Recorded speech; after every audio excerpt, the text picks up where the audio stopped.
What's going on, guys? My name's Chris. Today we're going to be talking about chicken and rice, the most stigmatized meal in the entire fitness industry right now. Everybody's bragging on chicken and rice. I don't understand. A lot of these new influencers out there that are pumping these extremely elaborate meal plans and aren't talking about the benefits of a chicken and rice meal and why a lot of bodybuilders and fitness people in general tend to gravitate towards that meal. So I'm going to dive into the protein piece right away. So when we consider adding a protein to our diet, you have a few different options. You can use trace proteins and various food sources that don't have a complete amino acid profile, or you can go with meats. There are some vegan options out there, but let's say, for instance, we're going to focus on meat today. So you have fish, pork, beef, chicken, and a few other sources, but those are the big ones, right? So when we take a look at all of those sources, there's a few things that come to mind right away. Price, accessibility, and ease of cooking. So let's start off with steaks, for instance. A lot of steak sources are traditionally fatty sources of meats. There are lean cuts out there that you can get, but most of them are fatty. So let's say you get a lean cut of meat. I myself will typically get a top round roast if I am going to get beef, and I'll cook that as a pot roast. It's delicious, and by cooking it that way, I'll be able to eliminate a lot of the fat by sifting it off and getting rid of it. But even that product is about $6 a pound if you were to buy a top round roast. If you wanted to get like a ribeye, for instance, I mean, you're talking $10 plus a pound. So the cost factor is up. And when we also talk about beef, when it comes to reheating it, it's only good for a certain period of time, much like a lot of proteins. But I find that beef doesn't freeze cooked. You can't, if you freeze beef cooked and then thaw it out, it really doesn't taste very well. So you have to cook it and eat it. So if you're incorporating that into your meal plan, it's a little difficult to do because you can't keep it in your fridge for a long time. So there's a lot of prep work involved. So you might have to do it 2 to 3 times a week to get your beef meals in. So the pot roast idea, by the way, if you do that, you can freeze it cooked and it thaws out tremendously. I'm going to do a video on meal plans and meal prep, and I'll show you exactly how I go about doing that, but keep that in mind. So we've got 2 big factors here with the beef. Factor number 1, it's a little difficult to constantly keep on tap. And number 2, it's costly. Let's dive into fish. Fish, as we all know, is relatively expensive. I mean, even if you're buying low-end tilapia, that's still, on a good day, $5 a pound. So if we buy tilapia, which is disgusting, by the way, I don't recommend you do that, but if you do tilapia, $5 a pound. If you do cod, you can catch it on sale for about $7, $8 a pound. Higher-end fishes go for even higher. But if we're going to focus on white fish, lean white fish here, that's what you're going to be looking at. A lot of people find it difficult to eat a lot of fish in their diet. For one reason or another, most people don't like eating a lot of fish. It's also very offensive if you bring it out in public and you are meal prepping and you heat that up at work. It's going to stink out the entire room. So I don't recommend fish that often. It is great to have in your diet, but it poses some challenges. One, if you cook fish, it's only good in the fridge for a little while, just like the beef. And you really can't freeze it cooked and then eat it again. It doesn't work out very well. I've tried. Doesn't work too well. So again, just like the beef, we're talking expenses. It is more expensive. Now let's dive into pork. Pork is a great meat option that's not talked about. It's very lean. If you get yourself a nice pork tenderloin, you can make a delicious pulled pork that is very low in fat, high in protein, obviously no carbs depending on the sauce that you add. You might have a few. But pork is a great option. But again, even if you buy pork tenderloin, you're still looking at $4 to $5 a pound on average. So in the reheating and cooking and storing of pork, it actually does freeze very well and does stay in the fridge very well, and typically will taste relatively good the following day. So pork is tremendous and definitely a slept on protein source. Now let's dive into chicken. Chicken, if you were to buy chicken breast on sale at your grocery store, you can usually find it for about $2 a pound. I know Walmart everyday price is $2 a pound, but if you want a higher quality chicken breast, you even at $2.80 a pound. Now we're still talking about the lowest cost protein source for the most part that you can really get in a whole food fashion. I mean, there's eggs, but when we're talking about meats, that's the cheapest. So now you've got a cheap cut of protein, doesn't cost you much, easy to cook, freezes great, and can be seasoned a million different ways.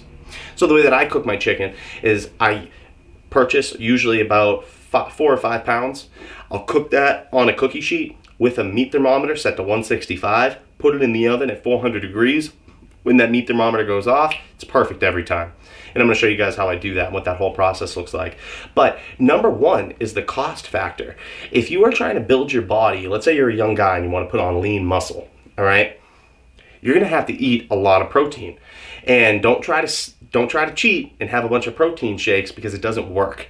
You need to have real whole food sources. So if you're trying to get 200 plus grams of protein in, you want to make sure that you're getting complete amino acid profiles within those proteins. That's why meat is typically the go-to for a lot of people in the bodybuilding and fitness space, right? So knowing that, we're saving money right away by buying chicken over any of the other protein sources.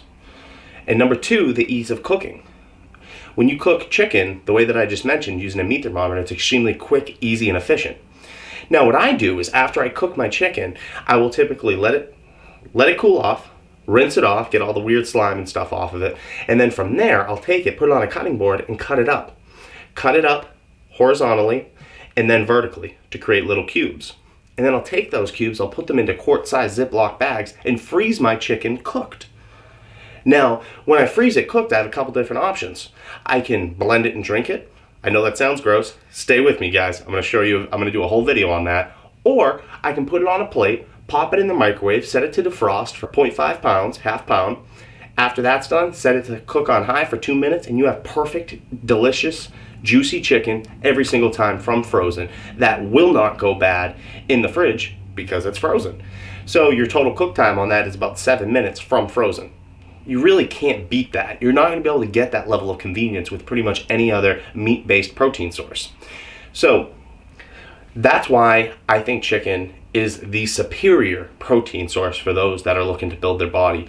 The level of versatility and the cost savings associated with it when you're on a very strict diet regimen cannot be beat by any other protein source. So that's chicken. Now let's talk about rice. Why is rice so popular with those in the fitness space? I'm going to tell you a few reasons. One, back to the cost factor. When we're eating a lot and we're trying to build our bodies and trying to fuel our workouts and replenish ourselves, you're going to need to eat a lot of food for the most part, usually. Rice is an extremely cheap carbohydrate source for your body, much cheaper than a lot of the other alternatives out there. And it also has one major advantage over other carbohydrate sources, and that's the fact that it's shelf stable. So you can go to Costco or a wholesale club and pick up a 20-pound bag of rice and let it sit in your cupboard for months, and it will be completely fine. You don't have to worry about it going bad. If you purchase a big bag of potatoes, those will go bad. If you purchase other carbohydrate sources, those will go bad as well. So when we talk about rice, we're talking about shelf-stable, cheap, very easy to cook, and you can make it taste absolutely delicious with the right blend of seasonings. Also eliminates the need to constantly food shop. That's another big thing, is a lot of people, especially let's say you're doing potatoes, you pretty much are going to have to go to the grocery store pretty much every single week. I don't want to do that. I go to the grocery store once every 3 weeks because I don't want one of my weekend days to be sucked up at the grocery store cooking food. So I'll do one massive batch, pretty much freeze everything, and then draw from it as I need.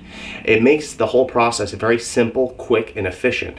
And ultimately, it saves you a lot of time, and it doesn't become your day. It just becomes a small portion of your day. I don't want your day to revolve around eating. That's not fun. And most of the time, most people can't afford to do that because your job doesn't allow you to have 2 to 3 meals during a shift. It's just not really feasible for most people. So when you see these fancy meal plans that are out there and there's all these delicious foods, can it be done? Yeah, of course. There's more than one way to skin a cat. Ultimately, if you're in a caloric surplus or a caloric deficit and your macro breakdown is in line, it doesn't really matter too much where those macros are coming from. But when you think about it, in the long run, what's going to be sustainable for you? Something that's quick, easy, and efficient, or something that's very laborious, takes a lot of time, and takes a lot of effort? So you got to sit down and think about that. What is more important to you?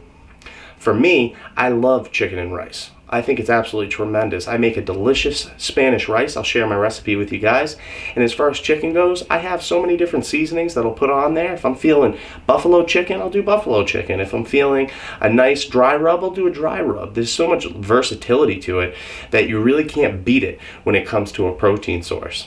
And I'm not really too sure why it got so stigmatized. Maybe it's because it's the stereotypical meal for a lot of bodybuilders out there. But for me, I absolutely love it. It's improved my life and allowed me to stick to and adhere to my meal plan much easier than if I was dealing with a complex, convoluted diet that takes up too much of my time and consumes my day. So hopefully you guys like this video. Thank you so much for watching. Feel free to comment, like, and subscribe down below. And with that, I'm out of here, guys. Take care.